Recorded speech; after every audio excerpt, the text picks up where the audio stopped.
It's May 11th. There is 3 weeks left. And I want to make a video showing how to use Canvas's formula questions in quizzes to create unique questions every time a kid takes a test. So every kid in the class will get a different question or a question with different values. And then if a student chooses to retake a test, he'll get different values. In my classes, next year, kids are going to be able to retake the questions or retake the tests as many times as they want until they get the answer they want or get the test score they want. So what I've got in front of me is a physics test on two-dimensional motion, and very typical exercise. A bullet is fired horizontally off the edge of a cliff at 50 meters per second. If the canyon below is 100 meters deep, how far from the edge of the cliff does the bullet land? So very typical exercise you would see. It's a multiple choice exercise. I go in there, there's some common answers. The problem is, if I gave this test again, I would have to redo the numbers and create a whole new test. And that's what all of us have been doing for years. We don't have to do that anymore. So a bullet is fired horizontally off the edge of a cliff with a velocity of v. Anytime you put a variable inside brackets, it's going to create a variable in the exercise. So right now it's multiple choice. What I'm going to do is I'm going to go down and make it formula question. When I click formula question, it realizes, hey, you got a letter in a bracket. And what's really crazy is it doesn't have to be just one letter. You can do Vx, Vy, you can do A sub X, A sub Y, A sub Z. So right now it's V in brackets, so it knows it's a variable. If the canyon below is 100 meters deep, let's change 100 meters deep to D. So bracket, D bracket, and then it comes down, there's another one. So now I have some values for my velocities and my distances. So I'm going to set my velocity to 20 to 50. Actually, it's a bullet. How about 100 to 300. It's not going to break the sound barrier. So 100 to 300 meters per second.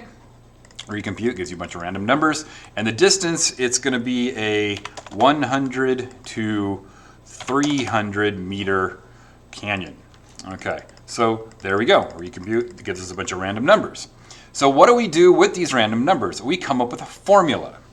Now, the formula is going to have to be the math that determines what the answer is going to be. Well, what I want is a dx.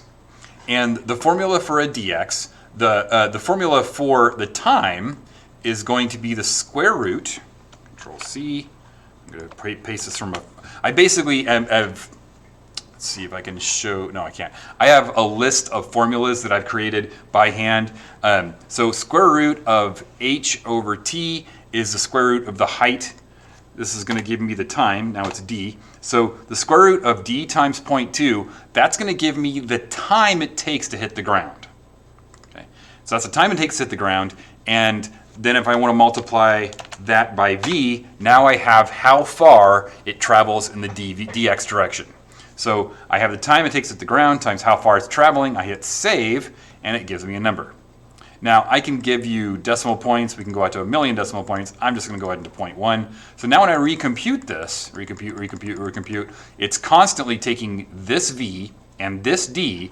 The square root of d times 0.2 is how long it takes for something to fall when it's fired horizontally, fall a certain distance. Multiply that by v, that's how far it goes. And now I have a dx at square root of d times 0.2 times v. And now I'm going to say, all right, I'm going to give the kids 50 different combinations. I'm going to store 50 different combinations in the test. And I'm going to give an error value of 2 meters and generate. It takes about a few seconds. And you can make this as many as you want, depending on how long you want to take the cloud to do it. So now we have a bunch of distances right down here.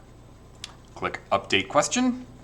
And now I have an exercise which the kids are going to read as this. A bullet is fired horizontally off the edge of a cliff with a velocity of some value it's going to give them.